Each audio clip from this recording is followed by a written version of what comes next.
वंदे मातरम। आइए, बहुत ही दिव्य औषधि से आपका दर्शन कराने जा रहा हूँ और ये पूरे भारत भर में पाया जाता है और इसके अनेकों गुण हैं। मैंने भी कुछ प्रयोग किया है जिसका मुझे अनुभव हुआ है, उसके बारे में आपको बताऊँगा। जड़ी बूटियों का देश हमारा पूरा भारत है। अलग अलग प्रकार की औषधियाँ जो है मिलती रहती है। इस समय मैं उड़ीसा में आया हूँ। उड़ीसा अनुगुल डिस्ट्रिक्ट है।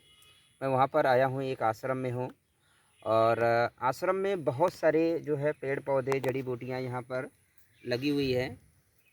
तो हम यहाँ पर घूमते घूमते आए तो देखे कि यहाँ पर जो है ये बहुत ही दिव्य औषधि मिली। हालांकि ये पूरे भारत भर में मिलती है, बट लोगों को इसका प्रयोग नहीं पता है।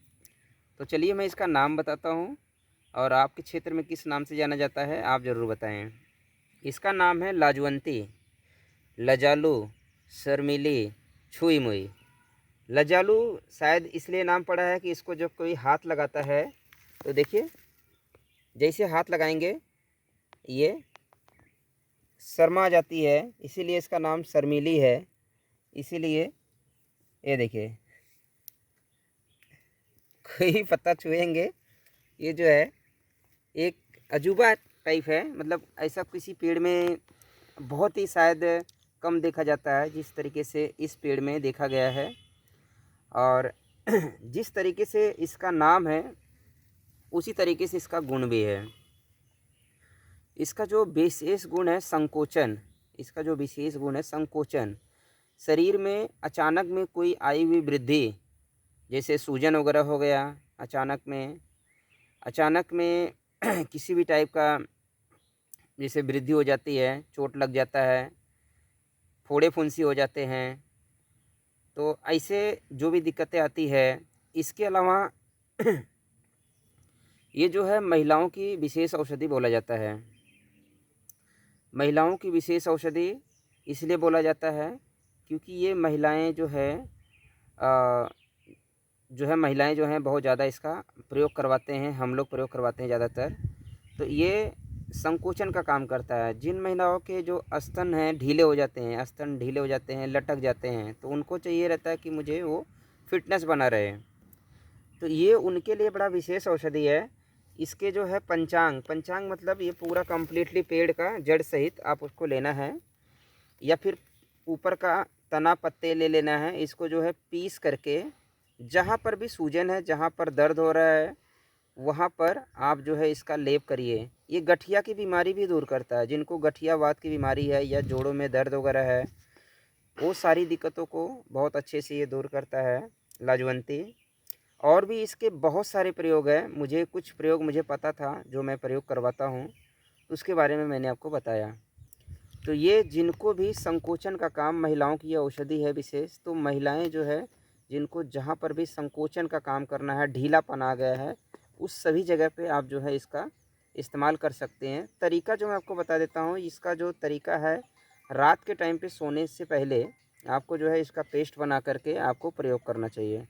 पेस्ट बना करके जहाँ पर भी, जैसे स्तन पे आपको आपको टाइट करना है तो स्तन पर उसका लेप कर दीजिए पेस्ट करके। सर्दी का मौसम है तो हल्का सा गुनगुना गर्म कर लीजिए, नहीं तो कोल्ड हो जाएगा, हो सकता है।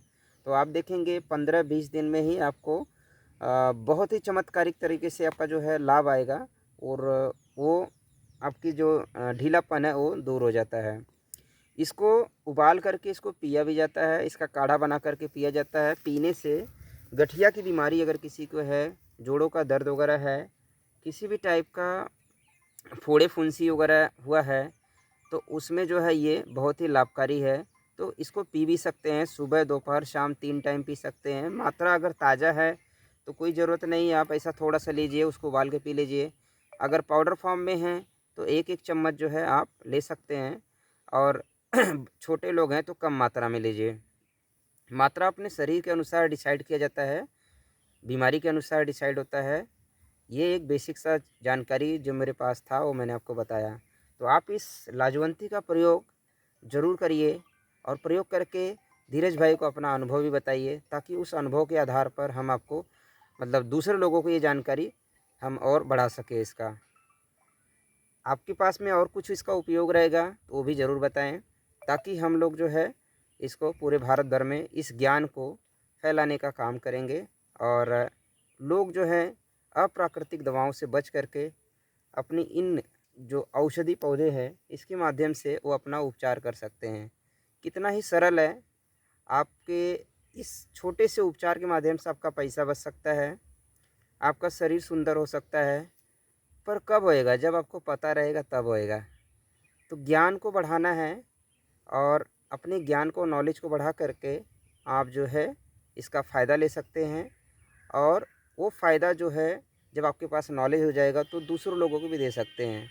इसी तरीके से हम लोग जो है विलुप्त हुआ ज्ञान, आयुर्वेद का ज्ञान, पुरानी परंपराओं का जो ज्ञान है ढूँढने का प्रयास करते हैं और लोगों को प्रयोग करवाते हैं। फिर उसका अनुभव जो आता है उस आधार पर वीडियो बना करके लोगों को जागरूक किया जाता है। तो आप भी इसका अनुभव हमें ज़रूर बताएँ। नमस्कार, वंदे मातरम।